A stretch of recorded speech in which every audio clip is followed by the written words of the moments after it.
জয় কৃষ্ণ। এতিয়া এনেভাৱে সেই কৃষ্ণৰ কৃপাত যুধিষ্ঠিৰ ৬১টি ৰজা হ'ল।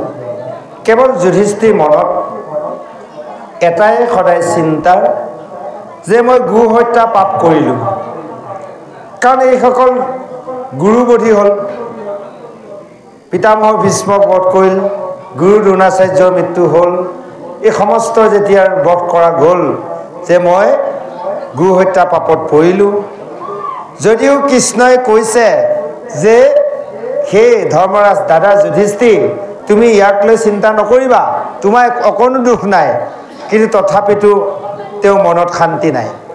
আৰু ব্যাসেও বুজালে, তথাপিতো যুধিষ্ঠিৰে অন্তত শান্তি পোৱা নাই। সেইকাৰণে ঈশ্বৰৰ ইচ্ছা কোনেনো ঈশ্বৰৰ ইচ্ছাক বাধা দিব পাৰে? কোনেও নোৱাৰে। সেইকাৰণে কৃষ্ণই ভাবিলে যে আমাৰ যেতিয়া কথা বিশ্বাস নকৰে, গতিকে ভীষ্ম মুখেদি যুধিষ্ঠিৰক বুজাই দিয়া হওক। সেইকাৰণে এতিয়া সেই কুৰুক্ষেত্ৰ ৰণলৈ পঞ্চ পাণ্ডৱক লৈ কৃষ্ণই ভীষ্মৰ ওচৰলৈ গৈছে, আৰু লগত গৈছে কুন্তীকে আদি কৰি সেই পঞ্চ পাণ্ডৱৰ তেওঁলোকৰ যিমানসকল নাৰী আছিল, আৰু সেই মহাভাৰতৰ ভীষ্ম য'ত পৰি আছিল তালৈ গৈ সকলো উপস্থিত হ'ল। আৰু ভীষ্মক দেখিছে সসজ্জাতে আছে, আৰু তাত উপস্থিত হ'ল দেৱৰ্ষি নাৰদ, ৰাজ ঋষি, ব্ৰহ্ম ঋষি, নাৰদৰ প্ৰমুখ্যে সমস্ত ঋষি, ব্যাস, শুক, বশিষ্ঠ প্ৰমুখ্যে ঋষিসকল ভীষ্মৰ আগত সমস্ত উপস্থিত হ'ল। আহক, ইয়াৰ পিছত আৰু সমস্ত একত্ৰিত হৈ সেই ভীষ্মৰ মুখ্য উৎসৱ পাতিব। এই যে মানুহ এজন মৃত্যুৰ আগমুহূৰ্তত, এজন প্ৰত্যেক গৃহতে তেনেকুৱা হৈ আছে, এজন যেতিয়া বিচনাত পৰি থাকে, আমি কি পাতোঁ জানে? দুখৰ এখন সভা পাতোঁ। আজি এওঁলোকে এটা আনন্দ সভা পাতিছে।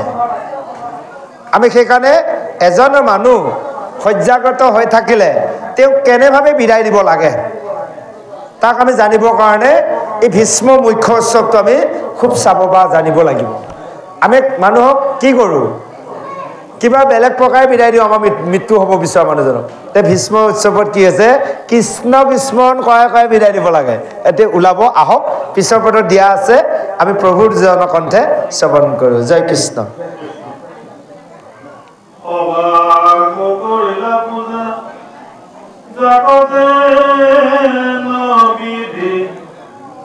কৃষ্ণক দেখিয়া যেন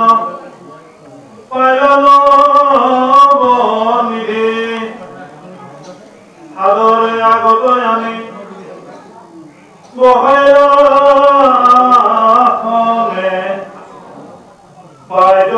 ধূপ দিব দিৰাহ মানে ভীষ্মৰ অৱস্থা দেখি অৰুধক মুখে কাষতে আসন্ত পঞ্চ মাই মহাদুখে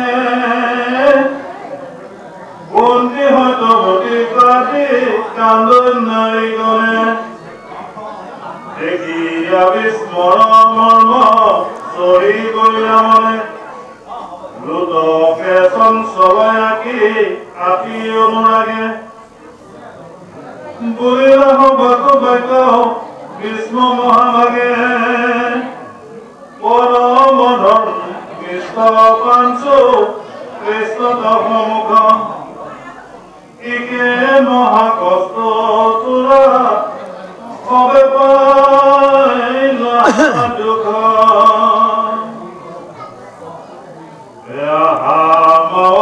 কুন্তি তোমাৰ কেহে কৰো খেদ পাণ্ডুৰ মৰমে দুখ পাইলায় বিছেদ এই পাঞ্চ পুত্ৰ গয়া কৰিলা বিদেশ দুষ্ট ধৃত ৰাষ্ট্ৰ নিধি লেখকো নক্লেহ জানো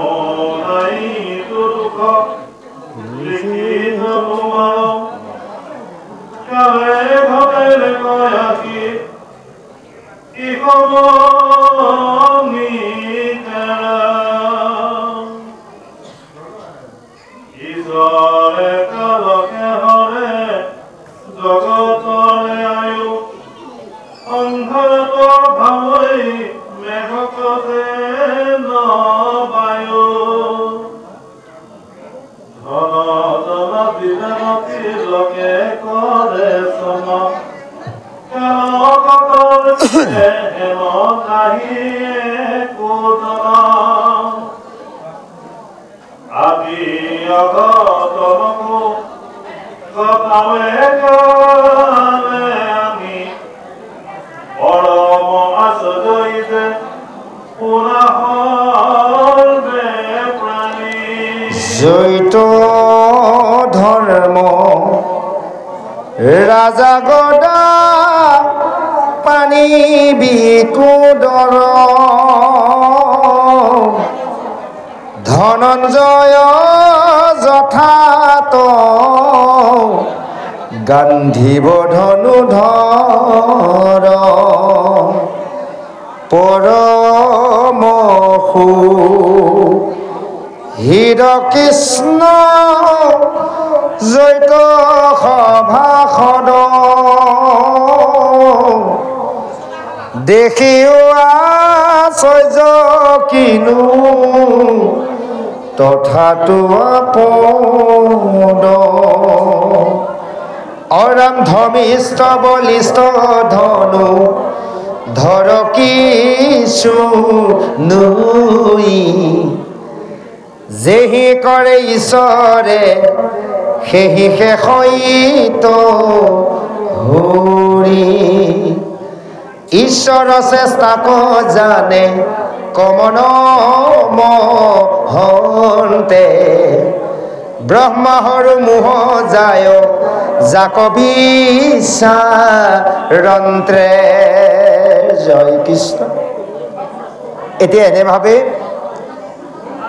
সমস্ত ঋষিগণ পঞ্চপাণ্ডৱ কুন্তি দ্ৰৌপদীকে আদি অনেক নাৰী সমস্তৰ আৰু কৃষ্ণ সেই ভীষ্মৰ সৰসজ্জাত চতুৰ্দিশে সমস্তই বেহি আগুৰি ধৰিছে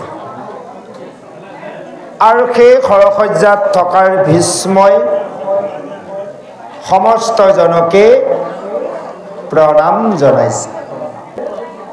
সেই কৃষ্ণক দেখাৰ লগে লগে ভীষ্মই নতুনকৈ এটা কিবা এটা মানে জন্মহে পোৱা যেন পাইছে, ইমান আনন্দ পাইছে যে ভীষ্মৰ অৱস্থা দেখি সকলোজনে দুখ কৰিছে, চকুলো পেলাইছে আৰু ওচৰতে পঞ্চপাণ্ডৱ ওচৰতে আছে আৰু কুন্তি সত্যৱতী আদি কৰি সমস্ত নাৰীগণে কান্দিছে। ভীষ্মৰ অৱস্থা দেখি সকলোৱে মনত দুখ লাগিছে, সকলোৱে চকুলো পেলাইছে আৰু সেন সময়তে সেই ভীষ্মই ধৰ্মৰাজ যুধিষ্ঠিক কৈছে যে তুমি পৰম ধাৰ্মিষ্ঠ, কিন্তু তোমালোকে কৃষ্ণৰ কৃপাত অৰ্থাৎ কৃষ্ণক সদায় সন্মুখ হৈ থকাৰ বাবে তোমালোকে এনেভাৱে সমস্ত বিপদত ৰক্ষা পাইছা। আজি এই কথাখিনি ভীষ্মই পঞ্চপাণ্ডৱক কোৱা নাই, এই কথাখিনি আমাক কৈ আছে। চাওক, এতিয়া আমিও কাৰ কৃপাত জীয়াই আছো, কাৰ কৃপাত কৰ্ম কৰি আছো, কাৰ কৃপাত খাদ্য খাই আছো, কাৰ কৃপাত বাক্য কৈ আছো। এই যে আমাৰ লগত আত্মা আছে, আত্মানো কোন? পৰম প্ৰভু ভগৱন্ত। সেইকাৰণে আমি জানিব লাগিব। এই যে আমাৰ ঘোষাত মাধৱ পুৰুষে লিখিছে বস্ত্ৰ প্ৰকাশত, হয়নে বাৰু? কৈছে কি চাৰি পুৰুষাৰ্থ তাহাৰ নিজৰা হৈ নামে মূলধাৰা।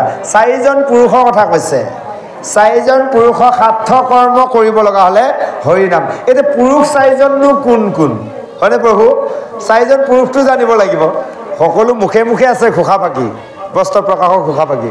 তে চাৰিজন পুৰুষ কোন? আইসকলেতো পূৰা গাই থাকে হৰিনামকে বৈকুণ্ঠ প্ৰকাশে প্ৰেমৰ অমৃত নদী শ্ৰীমন্ত শংকৰে পাৰ ভাঙি দিলে বহে ব্ৰহ্মাণ্ডক ভেদি সদায় গোটেই বস্ত্ৰ প্ৰকাশ মাতি দিয়ে যে 4জন পুৰুষৰ সাৰ্থক হ'ব 4জন পুৰুষকো জানিব লাগিব 1 নম্বৰ পুৰুষ হৈছে পৰম প্ৰভু ভগৱন্ত যিজন নিয়াকাৰ নিৰঞ্জন 2 নম্বৰ পুৰুষ হৈছে যিজন জলত শয়ন কৰি থকাজন কোন বাৰু জলতে দেখিলো জলনাৰায়ণ অৰথতে দেখিলো হৰি হে নাৰায়ণ 2 নম্বৰ পুৰুষ 3 নম্বৰ পুৰুষ সমস্ত জগত জীৱ জগতৰ আত্মাৰূপে ঘটে ঘটে থকাজন 3 নম্বৰ পুৰুষ 4 নম্বৰ পুৰুষ নিজৰ নিজৰ লগত থকা আত্মা এই 4জন পুৰুষক সাৰ্থক কৰ্ম কৰিব লগা হলে কেৱল হৰি নাম লব লাগিব সেইকাৰণে এনেভাৱে কৈছে যে সেই সমস্তৰ ভগৱন্তৰ কৃপাত সম্ভৱ হ'ল আজি পঞ্চ পাণ্ডৱ কাৰণ তেওঁলোকে জানিছিল কৃষ্ণক সন্মুখ কৰি ৰাখিছিল আমি আকৌ কৃষ্ণক বিমুখ হৈ থাকোঁ পিছ দিলেতো বিপদ হ'বই কাৰণ সন্মুখত থাকিলে দেখা পাই থাকে কিবা বিপদ হ'লে ৰক্ষা কৰিব হয়নে বাৰু সেইকাৰণে আমি কৃষ্ণ প্ৰভু ভগৱন্ত আমাৰ এই ৰখীয়া পাতিব লাগিব এই দেহ নৌকাখন এইখন ভৱ সংসাৰ পাৰ কৰিবলৈ কৃষ্ণ অনুকূল বায়ুত গুৰু কাণ্ডাৰী কৰি এই ভৱ নৌকাখন চলাব লাগিব কৃষ্ণ অনুকূল বায়ু অৰ্থাৎ কৃষ্ণ নামত আৰু সেইকাৰণে আমাৰ এই মনটোকো 2জন মনটোকো ইয়াক ৰক্ষা কৰিব লাগিব কৃষ্ণৰ চৰণত আমি নিবেদন কৰিব লাগিব আমি যে নিবেদন নকৰোঁ কৰিলেও ভালদৰে নকৰোঁ সেইকাৰণে আমাৰ এই দ্ৰব্যবোৰ ভগৱন্তক গ্ৰহণ নকৰে আমি যদি ভগৱন্তক নিবেদন কৰোঁ গ্ৰহণ কৰিবই আজি নকৰে কালি নকৰে এদিনটো কৰিবই চাবচোন বাৰু এজন মানুহক যেতিয়া সদায় আপুনি খাতিয়নি কৰি থাকিব এদিন বেয়া লাগি ক'ব এই দে এইটো সদায় আহি থাকে কিমান ইয়াক চাই থাকিব সদায় ফেৰাই থাকোঁ আৰু এদিন দি দিব তদনু ভগৱন্তক যদি আমি নিবেদন কৰি থাকোঁ এদিন ভগৱন্তই আমাক কৃপা কৰিব সেই কৈছে আজি কৃষ্ণ সন্মুখ কৰি ৰাখিছিল পঞ্চ পাণ্ডৱে আৰু যে কৈছে সেই পঞ্চ পাণ্ডৱ অৰ্থাৎ যুধিষ্ঠিক কৈছে যে এনেভাৱে তোমালোকে সেইজন কৃষ্ণক সন্মুখ কৰি ৰাখিলা আকৌ কুন্তীক কৈছে ভীষ্মই হে মা কুন্তী তোমাৰ যে কিমান দুখ সেই পাণ্ডু মৃত্যু হোৱাৰ পিছত তুমি কিমান যে দুখ পালা এই 5জন পুত্ৰক লৈ তুমি বিদেশ খাটিলা অৰ্থাৎ বনবাস খাটিলা তাতো যে তোমাক এই দুষ্টৰ ধৃতৰাষ্ট্ৰই কিমান দুখ দিলে মোৰ বেয়াই লাগিছে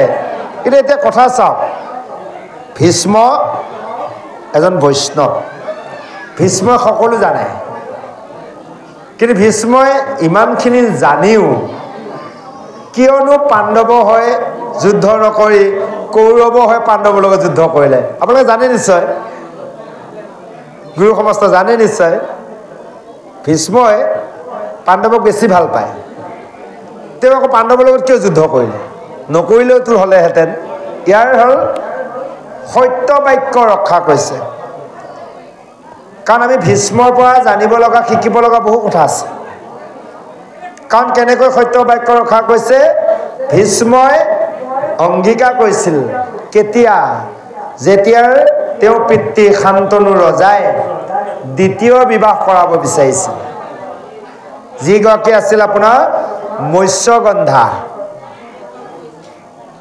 সেইগৰাকী বিয়া কৰাব যোৱাত তেতিয়াৰ কি হৈছিল সেই মৎস্যগন্ধাই অৰ্থাৎ তাৰ আন এটা নাম সত্যৱতী বা পদ্মবন্ধা তেতিয়া কি কৈছিল তেওঁৰ দেউতাকে ভীষ্মৰ দেউতাকক শান্তনুক কইনাৰ দিব বিচৰা নাছিল ৰজা হিচাপে পৰাক্ৰমী হিচাপে দিয়ে কিন্তু সমস্যা আছিল কি জানে সেই শান্তনু ৰজাক কৈছিল যে তুমি বিয়া পাতিবা মোৰ কইনাগৰাকী আপত্তি নাই দিয়াত কিন্তু তোমাৰ যে এজন পুত্ৰ আছে ভীষ্ম আৰু মোৰ কইনাগৰাকীৰ যদি পুত্ৰ সন্তান জন্ম হয় কোনো কাৰণত হস্তিনাপুৰ ৰাজসিংহাসন নেপায়, কাৰণ জ্যেষ্ঠ পুত্ৰ তোমাৰ আছে ভীষ্ম, গতিকে মোৰ নাতিয়ে কোনো কাৰণত ৰজা হ'ব নোৱাৰে, গতিকে মই তোমাক কইনা নিদিওঁ। কেইদিনমানৰ পৰা শান্তনু ৰজাই মনত দুখ মনে আছিল। থকা অৱস্থাত ভীষ্মই সুধিলে যে পিতৃ তোমাৰ কি হৈছে? তেতিয়া দেউতাকে ভীষ্মক সঁচা কথা কোৱা নাছিল। ভীষ্মই আনৰ পৰা গম পাই গ'ল দেউতাকে দ্বিতীয় বিবাহ কৰাব বিচাৰিছিল, সেইগৰাকী কইনা নিদিয়াৰ বাবে দেউতাকৰ মনৰ দুখ। তেতিয়া ভীষ্মই নিজেই গৈছিল সত্যৱতী অৰ্থাৎ দেউতাকৰ বিয়াৰ প্ৰস্তাৱ লৈ।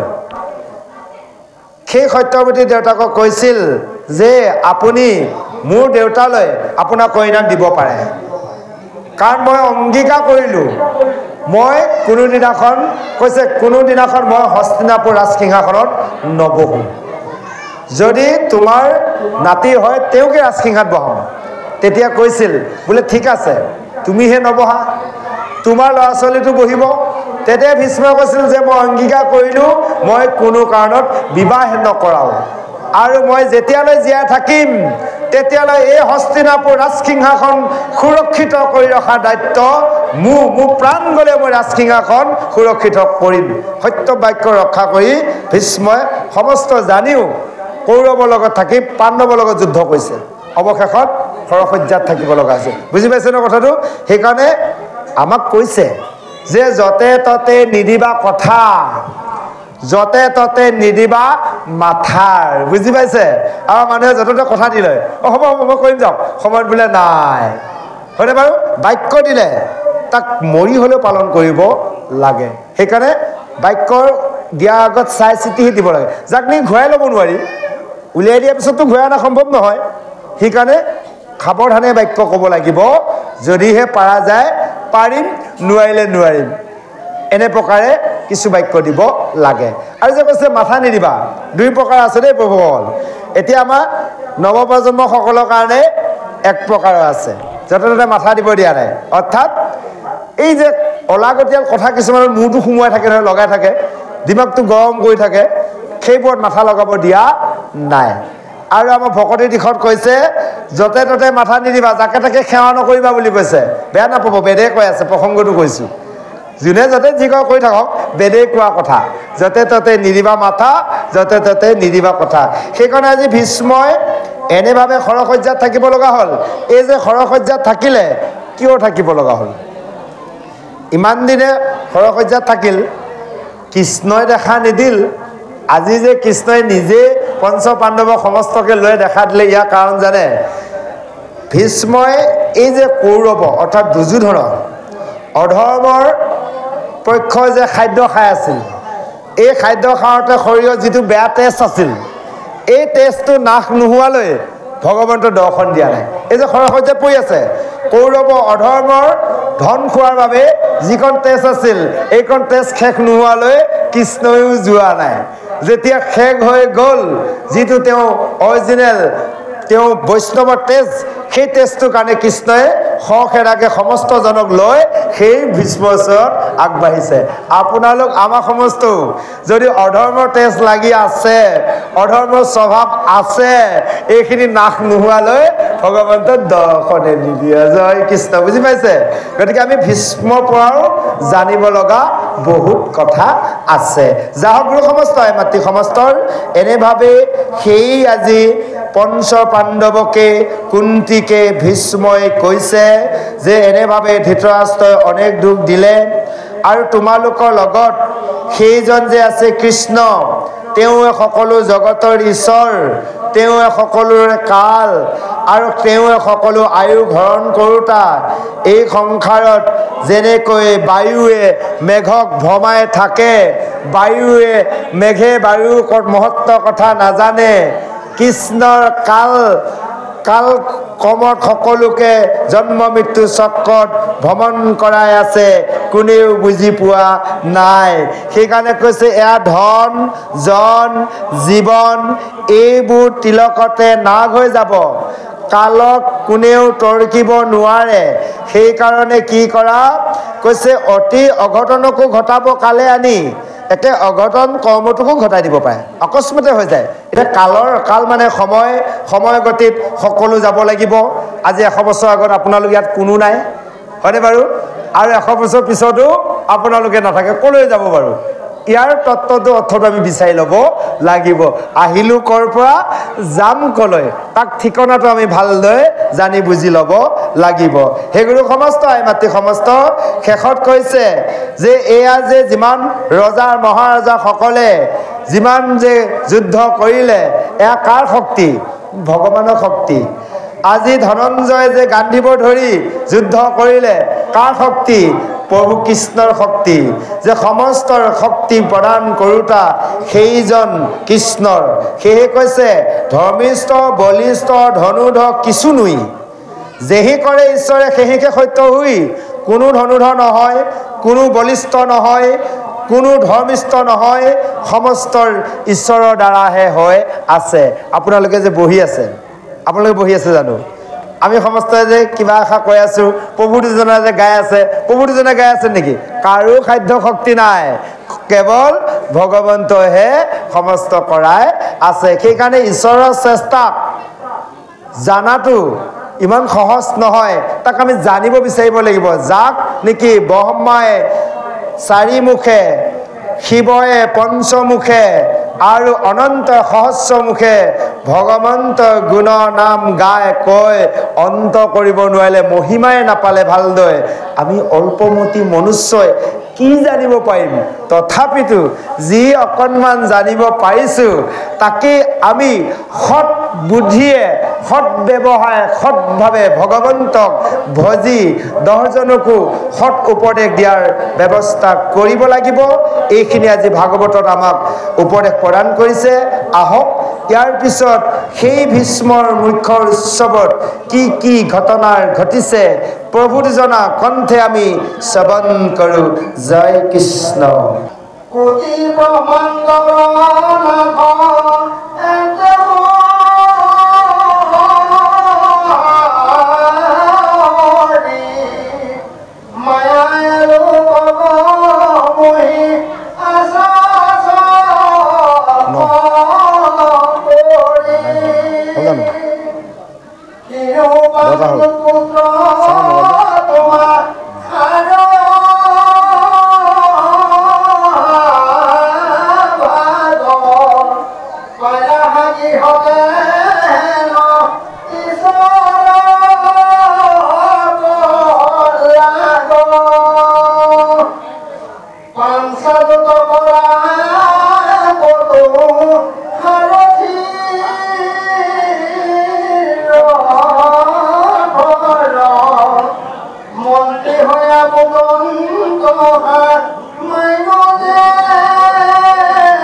তথাপি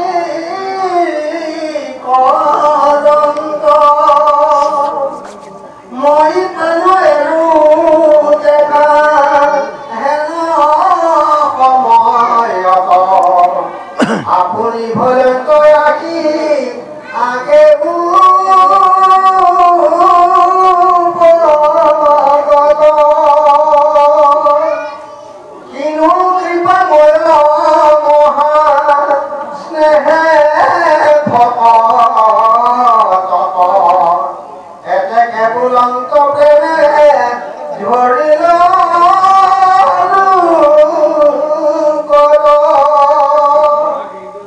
হে কৃষ্ণ কৃষ্ণ মোহরয়া গত যিটো চতুর্ভুজর ওড়িশা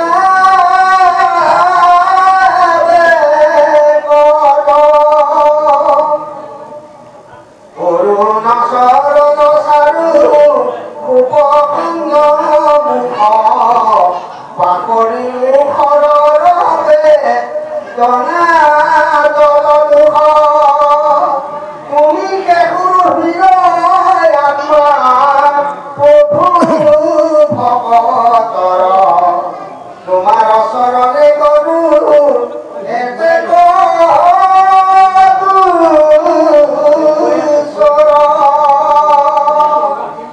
যাব দেবে কেরু ওই মই গলে বড় যাবে মুখ দেখিবা বাপ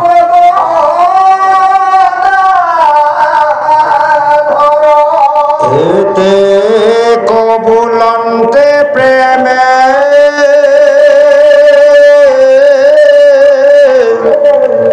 পিরিল ভীষ্মক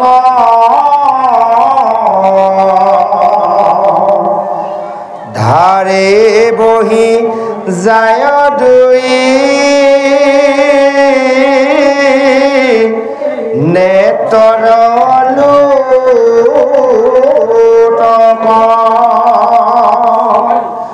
থাকিলন্ত তম্ভি ভীষ্মে কৃষ্ণ কনি রেখি কৃষ্ণ ভৈলা আকুল ভকতি তাল দেখি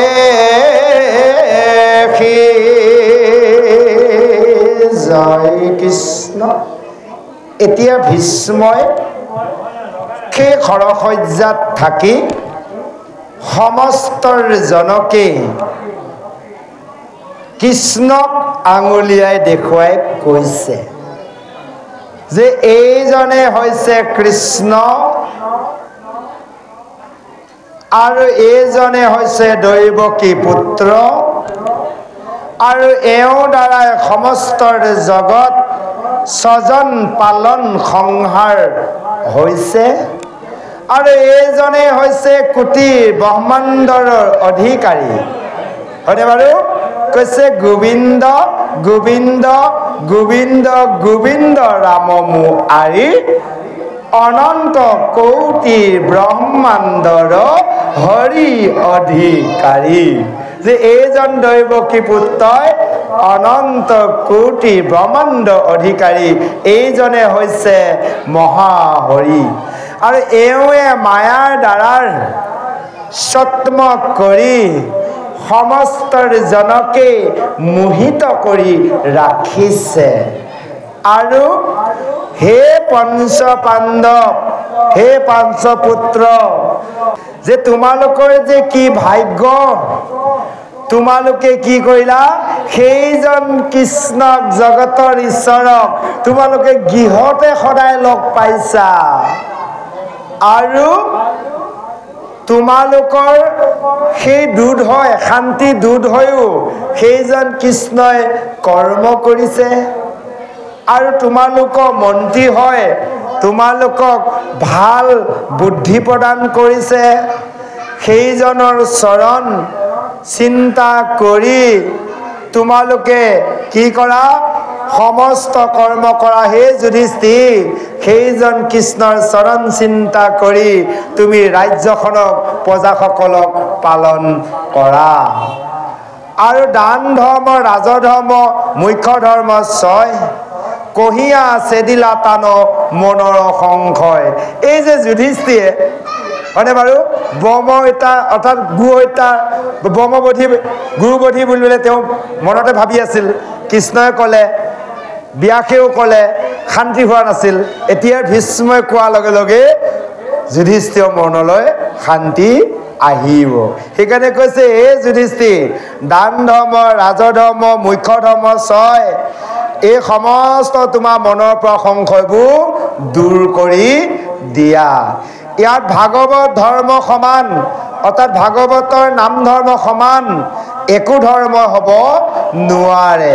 সেয়েহে কৈছে নাহি ভাগৱতৰ ধৰ্ম সমান নামৰ, কৃষ্ণকো চিনাইলা এন্তে পৰম ঈশ্বৰ। যে সেইজন কৃষ্ণক ভীষ্মই আজি চিনাকি কৰি দিলে।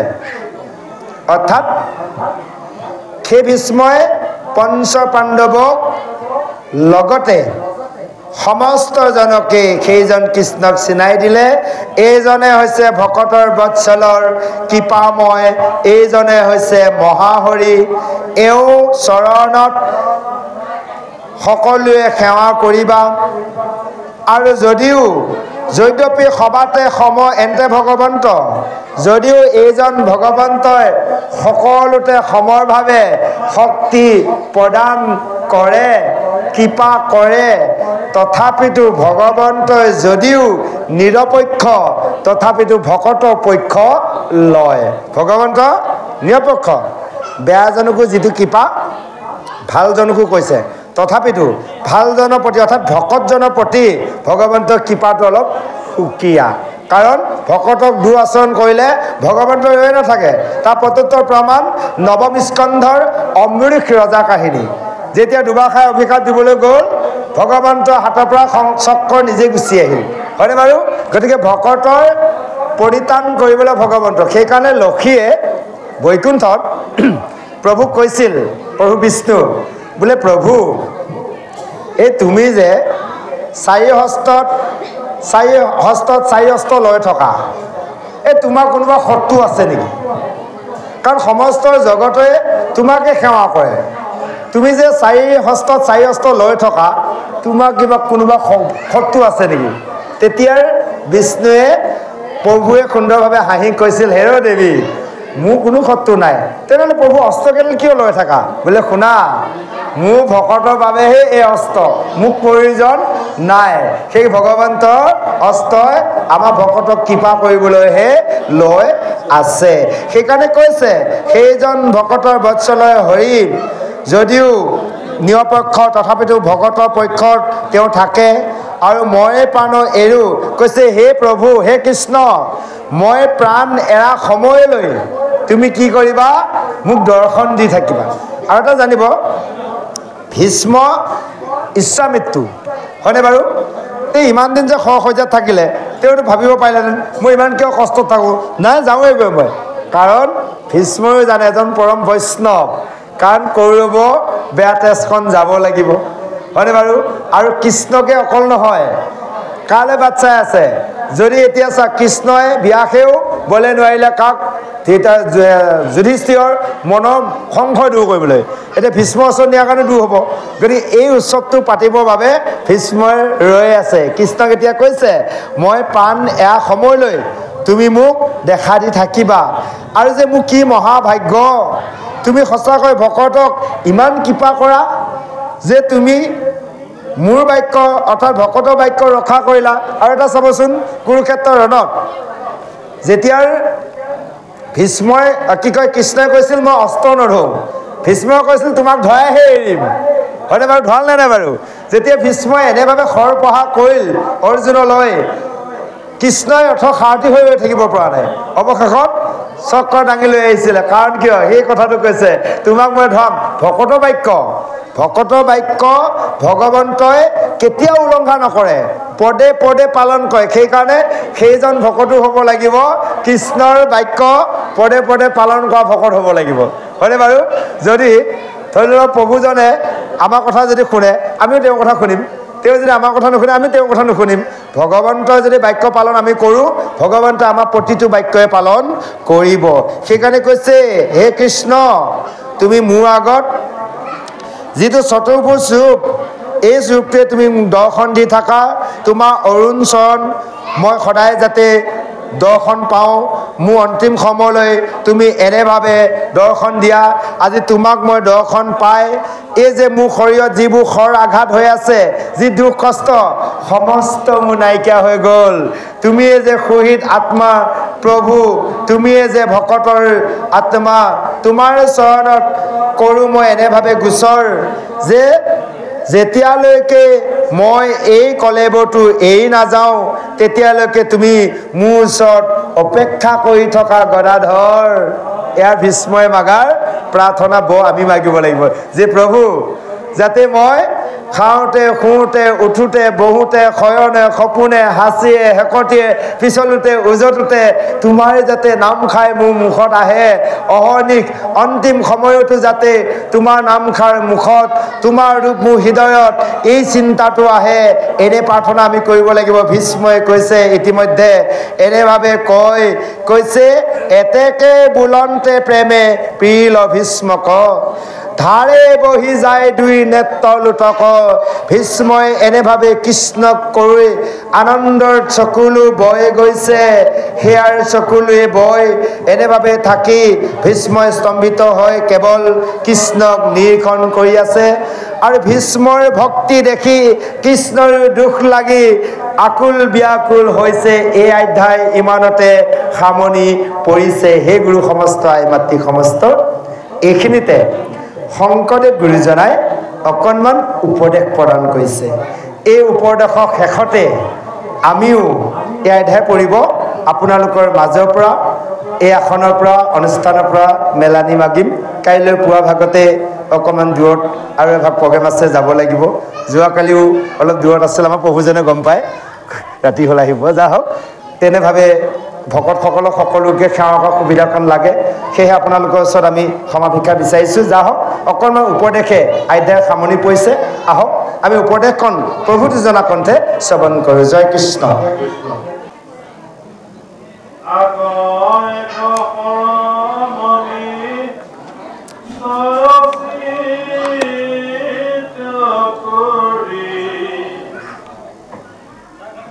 Ike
জয় কৃষ্ণ। এতিয়া আমাক শংকৰদেৱ গুৰুজনাই এইখিনিতে উপদেশ দিছে। সেই সভাসদৰ লোক সমস্তৰ এই যে মহাভাগৱতৰ যি পদ, ভাগৱত ভগৱন্ত বাংময় মূৰ্তি হৰি, ভগৱন্তৰ দেহ, আৰু ভাগৱতৰ পদ অৰ্থাৎ পদ শব্দ অৰ্থ হৈছে চৰণ।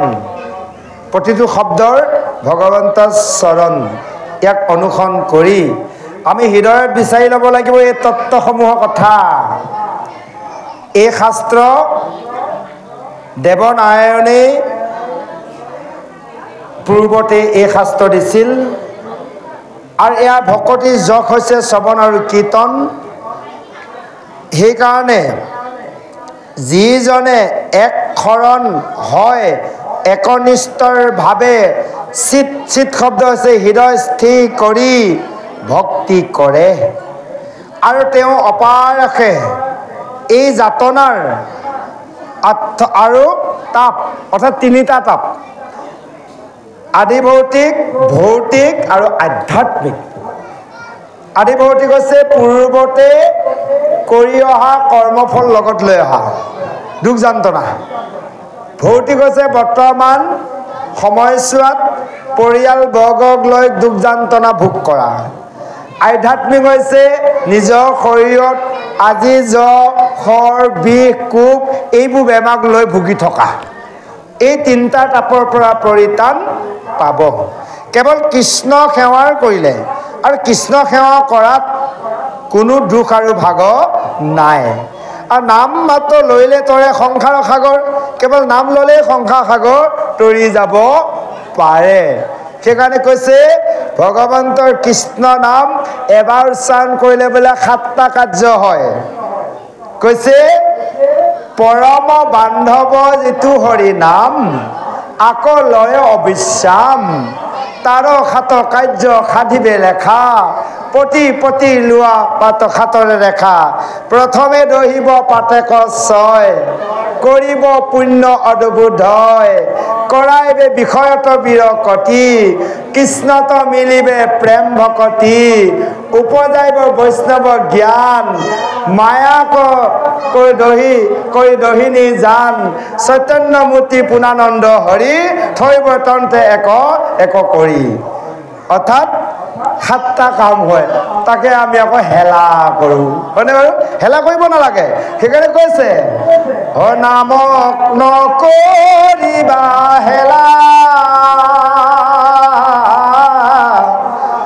নামে তাৰিব পাৰে জীৱ সংকট বেলা।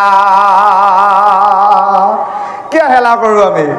এই জীৱই সংকট বেলাত তৰিব পাৰিব, কেৱল আমি নাম ল'ব লাগিব। সেইকাৰণে কৈছে কৃষ্ণ মোৰ বন্ধু, কৃষ্ণ সুহৃদ নিশ্চয়, কৃষ্ণ কেশে পাইলে অনুমাত্ৰ নাহি জয়। যে কৃষ্ণই হৈছে মোৰ বন্ধু, কৃষ্ণই মোৰ সুহৃদ, কৃষ্ণক পালে আৰু মোৰ বেলেগ পাবলগীয়া একো ভয় খাবলগীয়া নাই। এই তত্ত্বৰ যিজনে জানে সেইজনকে কৈছে মহাজ্ঞানী, আৰু সেইজনে হ'ল মহাগুৰু, আৰু সেইজনে হ'ল চক্ৰপাণি, অৰ্থাৎ ভগৱন্ত তুল্য হৈ যায়। বুজি পালেনে? এজন ভকত ভগৱান হৈ যায়। ইয়াৰ কাহিনী মানে প্ৰমাণ কৰি দিওঁ আপোনালোকক। ধৰি ল'লোঁ এই লোহাৰডাল, হয়নে বাৰু? কমাখালিতটো লোহাৰ গৰম কৰি টঙনিয়া থাকে, নহয় জানো? এই যে জুইত যে লোহাৰডাল সুমুৱাই দিয়ে, দি লৈ জুইত থওঁতে এনেকৈ বাঢ়ি টানি থাকে নহয়, বিচি থাকোঁতে জুইডাল যেতিয়া লোহাৰডাল উলিয়াই অনা যায়, কি হৈ যায় জানো? জুই হৈ যায় নে? লোহাৰডাল একে জুই লাল হৈ যায়। তাক যদি ক'ৰবাত লগাই দিয়া যায় পুৰি লৈ যাব। তদনুৰূপ এজন যদি ভকতে বা এগৰাকী আই সদায় যদি কৃষ্ণ কৃষ্ণ কৃষ্ণ কৃষ্ণ কৰিয়ে থাকে, গোটেই শৰীৰটো দেখোন গোটেইগৰাকী কৃষ্ণই হৈ যাব, নহ'ব নেকি বাৰু? হৈয়ে যাব। সেইকাৰণে কৈছে এই তত্ত্ব যিজনে জানে সেইজনে হৈছে মহাজ্ঞানী। আমি মানুহক কওঁ জ্ঞানী বুলি, আচলতে সেইটো জ্ঞানী কোৱা নাই। যে আধ্যাত্মিক জ্ঞানে জ্ঞান, আধ্যাত্মিক শিক্ষাই জ্ঞানী হ'ব লাগিব। উচ্চ শিক্ষা শিক্ষিত হ'লেও জ্ঞানী হ'ব নোৱাৰিব, আধ্যাত্মিক জ্ঞানটো লাগিবই। আধ্যাত্মিক জ্ঞানটো আমি মানুহৰ জীৱনত চলিবলৈ বা জনম খামফল কৰিবলৈ বিশেষভাৱে প্ৰয়োজন। সেইকাৰণে কৈছে যে সেইজনে মহা জ্ঞানী আৰু সেইজনে গুৰু। এই যে আপোনালোকৰ গুৰু গোসাঁই আহি গ'ল নহয় জানো গুৰুজনা, গতিকে এই গুৰু হ'ব লগা হ'লে সেইখন গুণ লাগিব, থকাৰ কাৰণেহে গুৰু, যাকে তাকেতো গুৰু পাতিব নোৱাৰে। সেয়ে কৈছে সেইজনে গুৰু আৰু সেইজনে চক্ৰপাণি অৰ্থাৎ ভগৱন্ত, কাৰণ ভগৱানৰ নাম লওঁতে লওঁতে ভগৱান হৈ যায়। সেইকাৰণে কৈছে মুহুৰ চৰণ চিন্তে যিটোজন মুহুৰ স্বৰূপ পায়, হুইয়া পাৰিষদ থাকি বৈকুণ্ঠত তাহাৰ জন্ম মৃত্যু নাই। সেয়েহে গুৰু সমস্ত আই মাতৃ সমস্তৰ শেষত কৈছে এই কথাখিনি জানি কেৱল ভক্তিত বিশ্বাস কৰা, আমি বেলেগত বিশ্বাস কৰোঁ, কেৱল ভকতিত বিশ্বাস কৰা। এই যে জীৱনটো এয়া ধন, এয়া গৃহৰ খন্তেকীয়া, কোন মুহূৰ্তত যাব। সেই কৈছে অথিয়ৰ জীৱনৰ ধন জন গৃহ, হেন জানি ভকতি কৰিও বিশ্বাস। সেইকাৰণে গোৱা নাই জানো, পাওঁৱে পৰি হৰি কৰোহো কাটৰি পাণৰ ৰাখবি মূৰ হৰি, হয়নে বাৰু? অথিয়ৰ ধন জন জীৱনৰ যৌৱন, গতিকে এয়া খন্তেকীয়া, কোন সময়ত শেষ হ'ব ঠিক নাই। সেইকাৰণে কি কৰা যে কাল অজগৰ সকলোকে এফালৰ পৰা গিলি আহি আছে যে মৰণটো আহিলেই। সেইকাৰণে জানি বুজি কৃষ্ণ চৰণত সতৰে শৰণ লোৱা, কৃষ্ণ চৰণত শৰণ ল'ব দিছে। কি কৈছে কাল অজগৰ, বুজি পাইছে আপোনালোকে? এতিয়া বতৰ বৰষুণৰ দিন আহিছে, এতিয়া চাব বাৰীৰ চুকত বৰষুণ পৰিলে চিঞৰি থাকে কেইটামান, আৰু কেইটামান বেয়া কৰি চিঞৰে, কিহে ধৰে? সৰপৰে ধৰিব সেইকেইটা, হয়নে বাৰু? প্ৰথম যেতিয়া ঠেঙত ধৰিব এনেকৈ ডাঙৰকৈ মাত ওলাব, লাষ্ট টাইম যেতিয়া লাহে লাহে লাহে লাহে লাহে লাহে অলপ অলপকৈ মুখৰ ভিতৰত সোমোৱাই নি থাকিব, লাষ্টে মাত কমিয়ে থাকিব। এই আপোনালোক আমি সমস্তই ডেকাৰ যৌৱন অৱস্থাত কেনেকুৱা আছিলে বাৰু? ধপধপাই ফুৰা নাছিলে জানো? ক'লৈ গ'ল? কাল সৰ্পই গিলি আনি আছে আমাক এফালৰ পৰা, লাহে লাহে মাত কমি আহিছে। কাৰোবাৰ যে ডিঙিৰ ওচৰ পাইছেগৈ আৰু যেনে তেনে কথাও জোৰ কৰি ক'ব নোৱাৰে, কাণেও নুশুনা হ'ল, ভালদৰে চকুও নেদেখা হ'ল। আপোনালোকৰ বাদেই দিয়ক, আমাৰ চশমা লগা হ'ল, হয়নে বাৰু? এইবোৰ শক্তি ক'লৈ গৈছে? কালৰ গতিত সকলো হৰণ কৰি নি আছে। সেইকাৰণে এই কথাখিনি জানি অতি সোনকালে সাৱধানে কৃষ্ণৰ চৰণত শৰণ লৈ, সেইকাৰণে শংকৰদেৱ গুৰুজনাই কৃষ্ণৰ চাকৰ হয় এই তত্ত্বৰ সাৰ কথা কৈছে। নিজেও ৰাম নাম লৈছে, আমাৰ সমস্তকো লৈ পুৰুষক উদ্ধাৰ কৰা ব্যৱস্থা কৰিব দিছে। সেই গুৰু সমস্ত আই মাতৃ সমস্ত আমাৰ বান্ধৱ দীপ শইকীয়াৰ বাক্যষাৰ ৰক্ষা কৰি, আপোনালোকৰ আৰু দুজন তিনিজন প্ৰভু বাক্য ৰক্ষা কৰি আমি এইকণ সময় আপোনালোকৰ মাজত আহি এই আসন অলংকৃত কৰি আজি ভাগৱতৰ প্ৰথম স্কন্ধৰ পদৰ লগত সংগতি ৰাখি দুআষাৰ আলোচনা কৰিলোঁ। এইখিনি কৰি যাওঁতে অবাঞ্ছিতভাৱে ভুল ভ্ৰান্তি হৈছে, সমূহলৈ ক্ষমা বিচাৰিছোঁ। আৰু আমি এটি উপনিষদৰ প্ৰাৰ্থনাই এই আসনৰ পৰা আপোনালোকৰ মাজৰ পৰা মেলানি মাগিব বিচাৰিছোঁ। সর্বে ভবন্তু সুখিনঃ সর্বে সন্তু নিরাময়ঃ সর্বে ভদ্রাণি পশ্যন্তু মা কচ্চিৎ দুঃখভাগ্ ভবেৎ। ওম শান্তি শান্তি শান্তি। জয় কৃষ্ণ জয়, জয় ভাগৱত জয়, জয় সমস্তৰ হালধিয়াতি ভকত ভকতানি জয়, জয় কৃষ্ণ।